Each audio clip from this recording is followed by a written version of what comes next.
Welcome to the module on pavement quality concrete. In today's module, we will be discussing about the precautions one should take during the different activities in paving operations, like what are the precautions required for mixing of concrete, transportation of concrete, placing of concrete, curing of concrete, joint cuttings in concrete, and finally the finishing and seal and filling in the concrete joints in PQC pavement.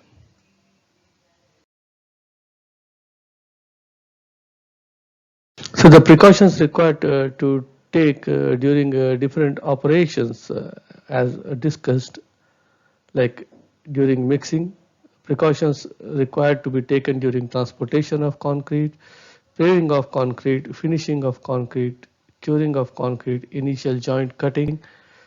The precautions required during the application of sealant will be discussed in this module. To start with, mixing of concrete, what are the precautions one should take during the mixing of concrete? Aggregates used in the concrete mix should be clean and free from dust particles, because dust will increase the water demand and will have an impact on the workability of the concrete, which will have a direct impact on the paving of the PQC. Lesser the workability, or the sudden drop in the workability will choke the movement of the paving, and you can have segregation in the surface of the paving operations. Water used in the mixing of concrete should be potable water. The rate of loading of aggregates to the hopper should be matching with the production capacity. That means the feeding of the aggregates into the hopper to produce the required quantity of PQC should be matching, so that the batch time can be maintained and the efficiency of the plant can be achieved.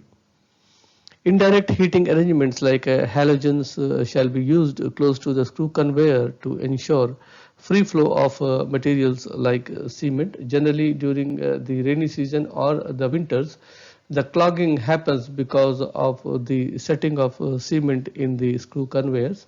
So a warm atmosphere around the screw conveyor will help to maintain the free flow of cement through the conveyor. Shutter vibrators can be used in the bin containing fine aggregates to avoid clogging of the material because of moisture. Water temperature, that is temperature of water used in the mixture, shall be of 4 degrees when the ambient temperature is close to 35 and no ice is being used. But it's not mandatory that you should use always a temperature of 4 degrees for water during the paving of PQC. The requirement is your concrete should be paved when the concrete temperature is not exceeding 31 degrees. So in order to maintain the concrete temperature depending upon the ambient temperature, you need to vary your water temperature, so that at any point of time you will be in a position to produce your concrete at 26-27 degrees centigrade, and depending upon the lead time and the time consumed in paving, you can fix that. Generally in the range of 25 plus minus 1 will be sufficient, so that by the time the concrete reaches to the paving site and the paving is being done, the concrete will not be attaining more than 31 degrees centigrade at any point of time. So like for example, if your ambient temperature is 25 degrees, maximum ambient temperature at any point of time is 25 degrees only, then your water temperature will also be at 25 degrees, and when you calculate your theoretical temperature achieved in the mix based on the ingredients and the cement content, you will find that your concrete temperature doesn't go beyond 25 degrees during the production. And if you are able to pave your produced concrete within 1 hour, then the rate of increase in the temperature will end up in such a way that your concrete will be paved before it attains 31 degrees centigrade. So under that conditions, probably you may not require any chilling plant or chilled water to be supplied to the concrete mixers to produce the PQC mix. Arrangement for sampling and testing of concrete at a batching plant. Then there has to be a one-way movement of dumpers which are approaching the batching plant to avoid congestion of traffic as far as the movement of the dumpers is concerned. And then this will also help you to increase the timing, productivity timing in terms of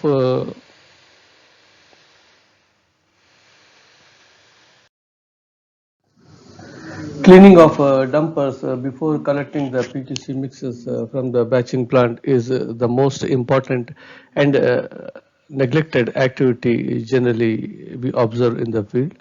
If not properly cleaned, then the lumps or the other materials which are not required as in the mix of PQC will get into it, and therefore it is required to clean the dumpers properly before allowing it to load with the PQC mixes. Checking of temperature of the mix produced at a batching plant and depending upon the duration of the travel you have in order to pave the PQC mix, you need to maintain the temperature, because the paving temperature has to be 31 degrees. It cannot be more than that. So keeping that in mind, and the duration of traffic and the rate of increase of temperature of concrete, you can fix the initial temperature and then constantly check whether you are able to achieve that temperature or not.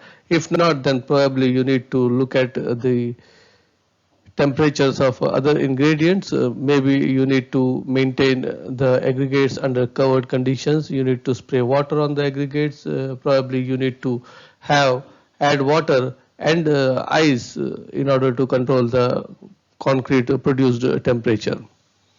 Arrangement for covering the dumpers carrying the PQC mix, because as the transportation time increases, the rate of loss of moisture is more in case of PQC, because it will have loss of workability effect ultimately, and then will have difficulty in paving the mixes. So it's always advisable or recommended to cover the dumper the moment loading is complete and sampling is being done for checking the initial workability of the mix at the batching plant. And once it reaches the paving site, you can unfold the cover and lay it at the paving site. So generally for covering, mechanical arrangement is advisable, so that you will be gaining time in order to do the covering activity of the PQC dumpers. Initial slump adjustment shall be done based on the cycle time for paving, the distance to travel, the time elapsed for before feeding of concrete to the paver. So the more the time is, more will be the initial slump required.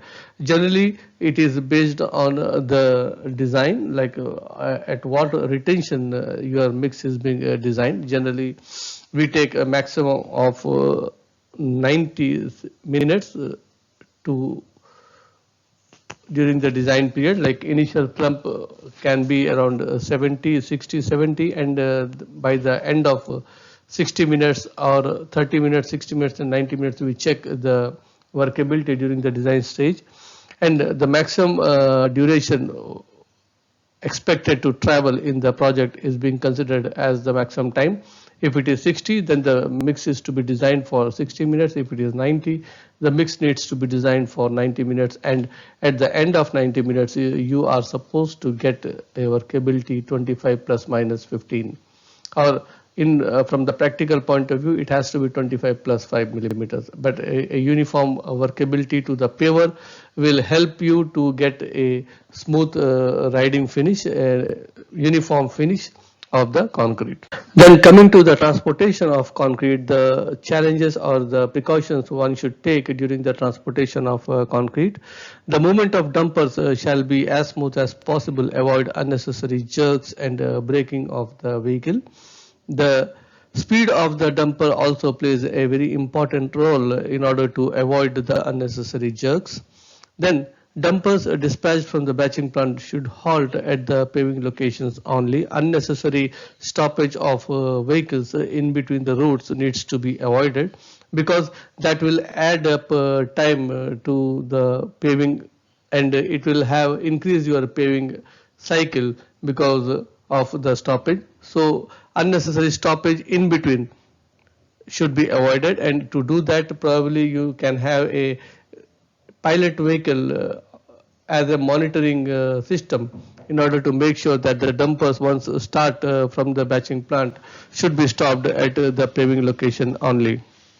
Dumpers must be covered properly before leaving the batch plant to avoid loss of moisture during transportation. The end flaps of the dumper shall be properly locked to ensure no leakage of slurry from the mix, because the leakage will reduce the workability, and the anticipated workability will not be achieved, which will have a direct impact on the paving surface. The drivers should not take a break while the dumper is carrying the concrete. It has to be made mandatory that unless until necessary, one should not stop the vehicle in between other than the breakdown conditions. Dumpers drivers shall be trained to follow the guided route from the batching plant so that loss of time in reversing the vehicles can be eliminated. Precautions during paving operations. Check the workability of a mix before feeding it into the paver for better performance and smooth paving operations. Check the fixing of separation membrane for defects, if any, so that the same can be rectified before placing the concrete. And a rubber pad or gunny bags needs to be placed below the tires of the vehicle movement, so that it will not have a damage, it will not damage the membrane which comes directly in contact with the tires. Depending upon the width of the paving, the feeding plan shall be worked out so that uniform thickness of the material is being fed to the paver for paving. The spreader in front of the material should be able to shift the material across the paver for forward movement of the pavers. At any point of time, the material should not be dumped so high that it will be difficult for the material spreader to move till the end of the pavers. The material should not be dumped at one location in excess, which might choke the movement of the spreader to the end of the pavings. After unloading from dumpers, the JCBs or the small loaders shall be used for rearranging the materials in order to make sure that the feeding is uniform to the paver. Especially this is required when the paving width is very large, like more than 10 meters and more. After shifting of the material, the spreader will take up the material inside the paver very easily. Initial height shall be adjusted based on the slab thickness to be paved, so that whatever the material is being taken, it should take care of the height of paving also. Check the conditions of vibrators fixed in the front of the paver before the start of the paving operations. Make sure that each one of them is in working condition and is set at the right amplitude, that is between 8,000 to 10,000 RPM is required in order to make sure that you get a uniform compaction across the materials. Set the dowel and the tie bar inserters as per the defined spacing for auto insertion. These are all required in the panel where the machine is trying to operate, and make sure that these are set in the right dimension, so that the dowel bar inserters will insert at the right place. Check the spacing of the dowel bar insertion by making the location in the edges and measuring it and depth by randomly removing the material after the paving and measuring the depth. Means once you see that the dowel bars are inserted, you need to mark it on the side faces to make sure that the next dowel bar insertion, when you mark, the distance between the two dowel bar insertions should be in line with what is given in the drawing. And then if it is a 300 millimeter depth slab, then ideally it should be at 150 millimeters. The position of the dowel bar should be at 150 millimeters. So that position can be checked randomly for initial insertions by taking out the material and making sure that the depth of insertion is at 150 millimeters. Involve dedicated persons to monitor the filling and the placing of dowel and tie bars during the paving operation. A dedicated team needs to be involved in order to make sure that your dowel bar tray is always full of the required set of dowels to be inserted for a particular transverse joint, and the tie bars needs to be placed at regular intervals along the longitudinal joints. So the number of tie bars which are supposed to be inserted, you will be requiring so many numbers of people at each point of insertion, those who will be sitting on top of the tie bar insertion, and they will be feeding the tie bars regularly in order to make sure that at each and every location the tie bar is being inserted. We need to keep in mind that the dowel bars are being inserted in the cross-sectional directions, and in the tie bars are being inserted in the longitudinal direction. So these are in two different directions, and one has to make sure that in both the directions the activity is taking place correctly.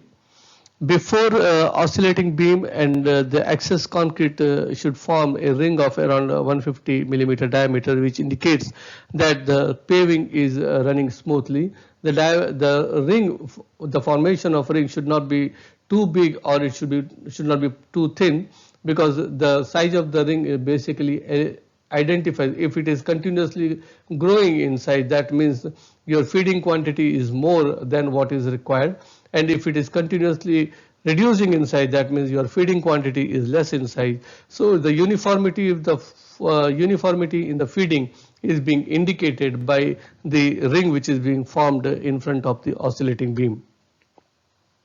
Less accumulation of concrete before oscillating beam indicates poor feeding arrangements, and excess accumulation of concrete indicates that the feeding shall be reduced by reducing the height in the front of the paver. Segregation between the oscillating beam and the dowel bar inserters indicates that the slump of the concrete has dropped below the minimum requirement.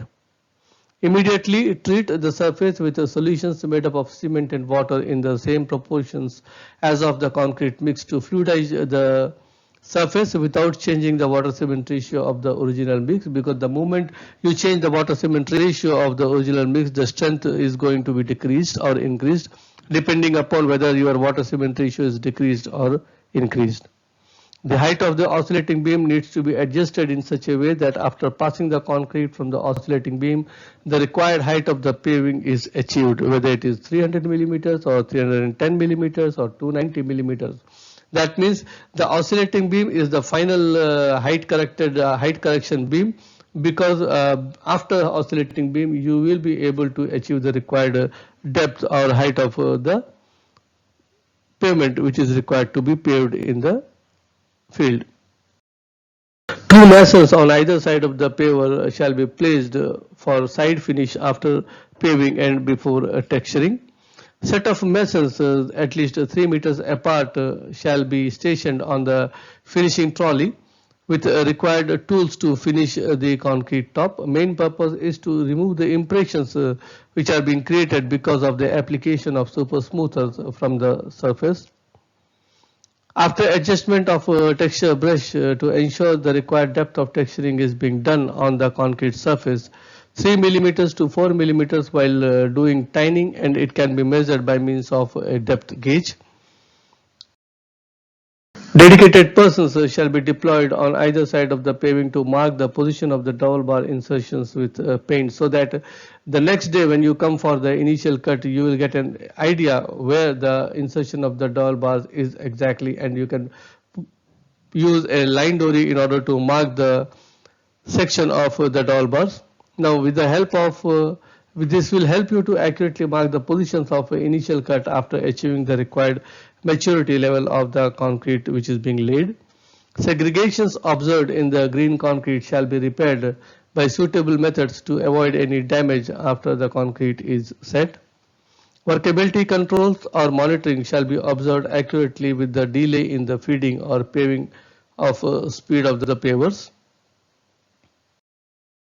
Adjustments of height of a curing compound sprayer to achieve a uniform spray with equal overlap of the spray on the concrete surface. Too high the spray bar is or too low the spray bar will have the impact on the efficiency of the curing compound. Excess application of curing compound will lead to wastage of materials without adding any significant benefit to the curing efficiency when the spray bar is adjusted or kept at a very low height. Windbreakers can be used to reduce the loss of curing compound in air during the application. Curing compound actually the curing compound quantity available shall be checked before the start of the paving to ensure that the curing can be effectively done for the laid or the planned PQC laying. Arrangement for wet Hessian cloths for covering the concrete should be available for the laid quantity. Paved area shall be covered completely with wet Hessian cloths the next day, and the condition shall be maintained throughout the curing period. Sufficient number of water tankers shall be arranged to ensure that the surface can be maintained wet throughout the curing time. Now, precautions during the initial joint cutting are marking of the longitudinal and the transverse cuts with the help of a string line and a color on the PQC surface. Before initiating the cutting operations, arrangement of water shall be ensured for wet cutting. Cutting machine to be carefully loaded on top of the surface and observe for any impression of machine on the surface.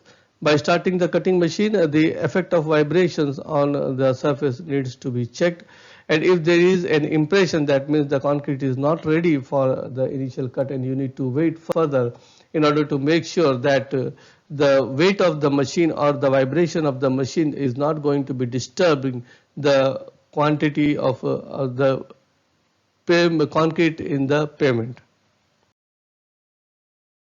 Initial cut shall start as soon as the laid concrete achieves at least 2 megapascals of strength. The blades of the cutter shall be well maintained to ensure smooth cut without any defects. If the edge breaking observed during the initial cut, then the process needs to be delayed further by an hour or so to avoid such damages, and the damage indicates that the concrete in the field is not yet achieved the 2 megapascal strength.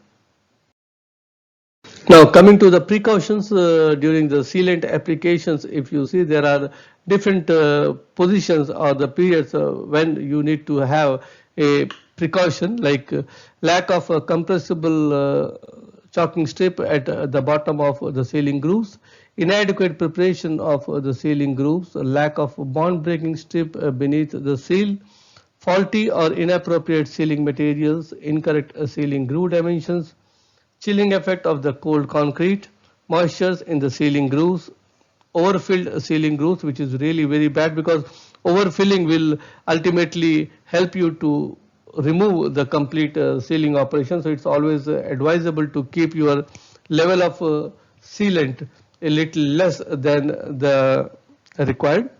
Then cohesion failures, you need to check the material for cohesion failures, adhesion failures and extrusion. And then finally the age of the sealing, because these sealant materials do have a shelf life and with the age the deterioration takes place, so which demands a maintenance on the sealant application part. To summarize this module, we talked about the precautions needs to be taken during the paving operation. The operations are again subdivided into different topics like mixing, transportation, paving, curing, joint cutting, and sealant applications. And also, we at some point of time, and in most of the cases, we have elaborated the importance of each activity in order to make sure that your PQC is being achieving the required quality. So tune in for more updates. Thank you very much for watching. Do tune in for more updates.